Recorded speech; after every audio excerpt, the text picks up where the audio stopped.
जा पर कृपा राम की हुई, ता पर कृपा करई सब कोई। जिनके कपट दंभ नहीं माया, तिनके हृदय बसऊं रघुराया। और कुछ ऐसी ही कृपा बागेश्वर धाम के धीरेन्द्र कृष्ण शास्त्री पर भगवान की है। तभी तो सोशल मीडिया से लेकर टीवी चैनल और आज देश विदेश में धीरेन्द्र कृष्ण शास्त्री छाए हुए हैं। एक ऐसे युवा संत जो बड़े ही आत्मीय भाव से लोगों को अपनी ओर आकर्षित कर ही लेते हैं। वे लोगों के भूत, वर्तमान और भविष्य के बारे में बता देते हैं और तो और भक्त के बिना बताए ही उसकी पूरी कुंडली खोल कर रख देते हैं। इसे ईश्वरीय चमत्कार ही कहेंगे कि वे नाम के साथ पूरे खानदान का परिचय और क्या समस्या है, कैसे समाधान होगा, सबके बारे में बता ही देते हैं। और इसके लिए कोई फीस या कोई शुल्क नहीं लेते।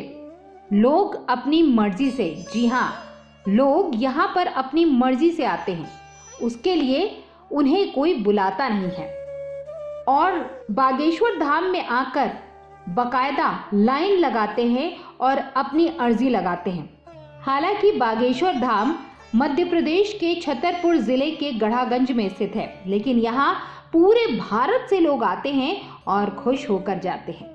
संत सर्वज्ञ और सर्वशक्तिमान होते हैं जो प्रचंड साधना कर ईश्वर से एक रूपता साध लेते हैं। धीरेन्द्र शास्त्री युवा संत हैं और उनके ऊपर भगवान हनुमान जी के साथ ही सन्यासी बाबा का आशीर्वाद है।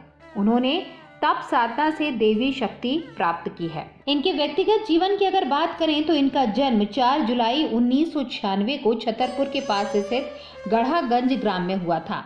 इनका पूरा परिवार आज भी उसी गढ़ागंज में रहता है जहां पर प्राचीन बागेश्वर धाम का मंदिर स्थित है।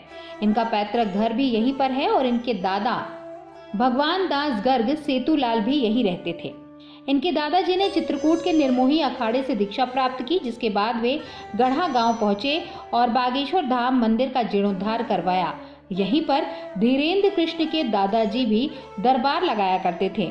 उन्होंने आश्रम बनाने के बाद संन्यास ग्रहण कर लिया। धीरेन्द्र महाराज के गढ़ागंज वाले पैतृक घर में माता पिता, उनका एक छोटा भाई भी रहता है। इनके पिताजी का नाम राम कृपाल गर्ग था जो नशे के आदी थे और इस कारण ज्यादा कुछ करते नहीं थे। इनकी माताजी का नाम सरोज गर्ग है।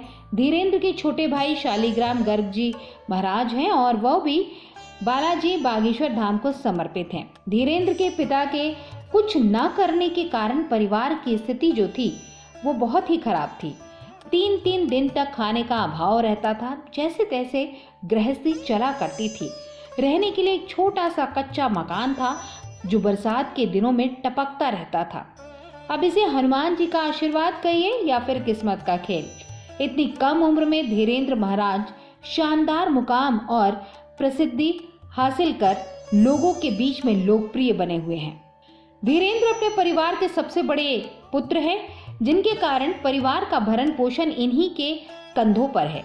इसके चलते ये लोगों के घर में जा जाकर दान दक्षिणा मांगा करते थे, साथ ही कथा और पूजन करके घर का भरण पोषण करते थे।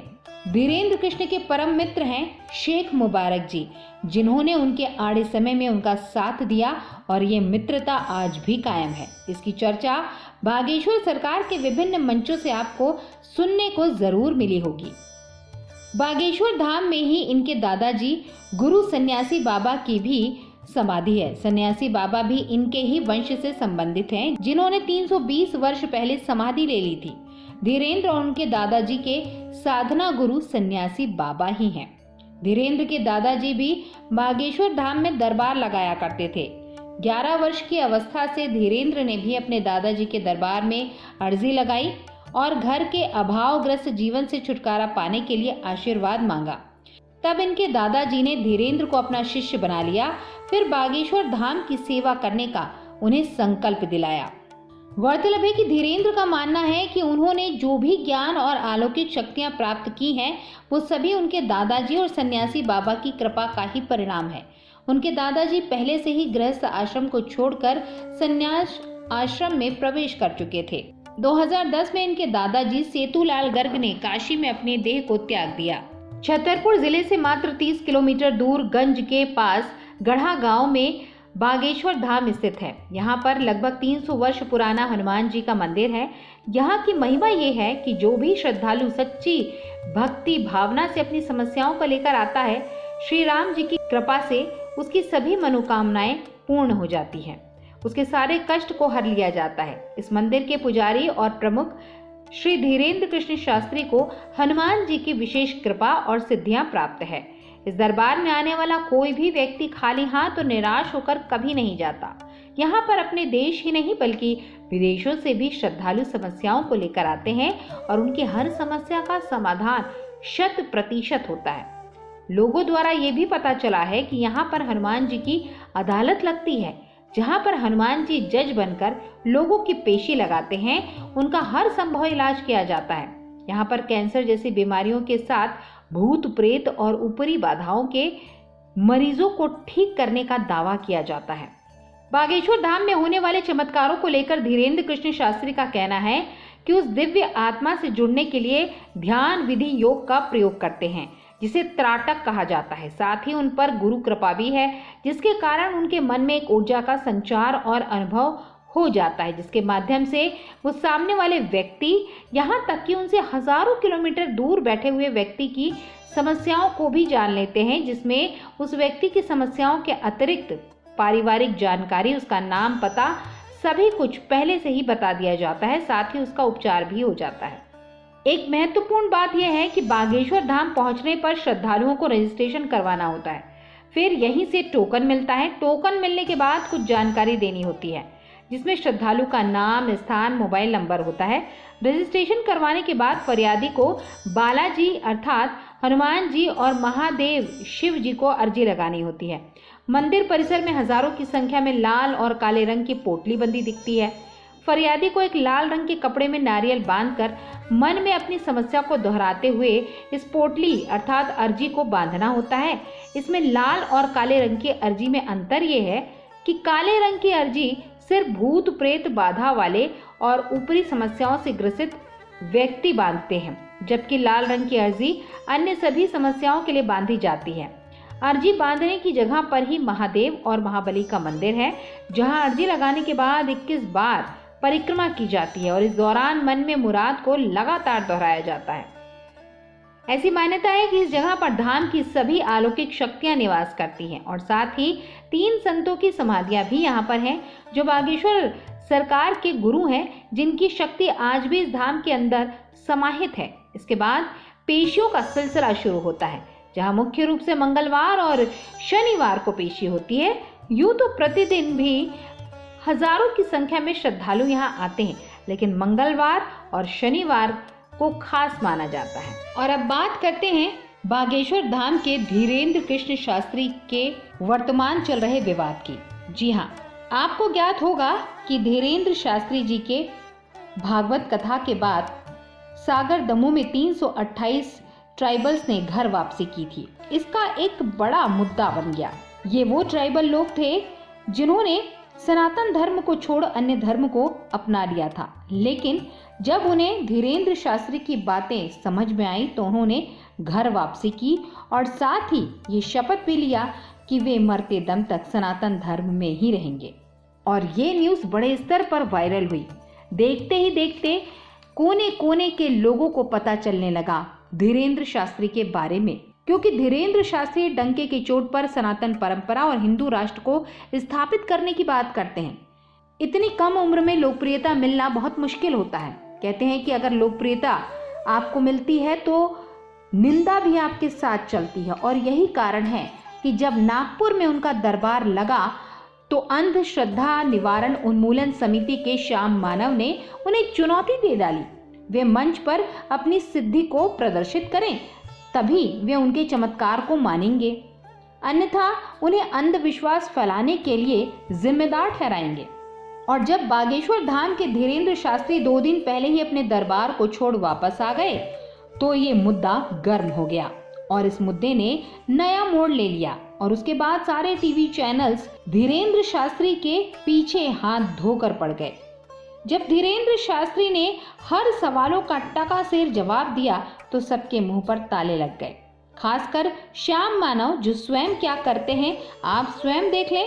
एक तरफ पेड फीस लेने वाले श्याम मानव हैं, तो दूसरी तरफ निस्वार्थ लोगों की समस्या का निराकरण करने वाले युवा संत धीरेंद्र शास्त्री हैं। लोगों ने जब दोनों के बीच में अंतर को समझा तो धीरेंद्र के प्रशंसकों का मजमा लगने लगा। ना जानने वाला भी बागेश्वर धाम की बात करने लगा और उसके बाद जब रायपुर में दरबार सजा तो लाखों की संख्या में श्रद्धालु उनको सुनने आए। और हद तो तब हो गई जब शंकराचार्य अविमुक्तेश्वरानंद जी ने जोशीमठ के दरार को भरने का आमंत्रण दे डाला, जिसके चलते सोशल मीडिया पर उन्हें खूब ट्रोल किया गया। लोगों ने अविमुक्तेश्वरानंद को आड़े हाथों लिया और वहीं श्याम मानव के खिलाफ भी एफआईआर दर्ज करा दी गई है। फिलहाल ये बात धर्म, संस्कार, सनातन और ईश्वरी देवी शक्ति की है, जो निस्वार्थ भाव से काम करते हैं।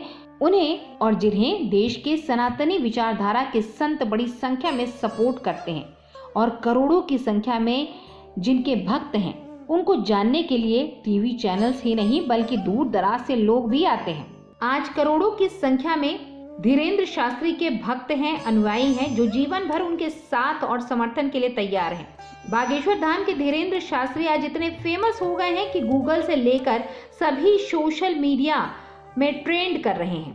जैसे ही आप गूगल पर धीरेंद्र लिखेंगे तो धीरेंद्र शास्त्री अपने आप आ जाता है और लोग उनके जीवन के बारे में जानना चाह रहे हैं, उनकी देवी शक्ति के बारे में बात करते हैं और साथ ही साथ उन्हें फॉलो भी करते हैं।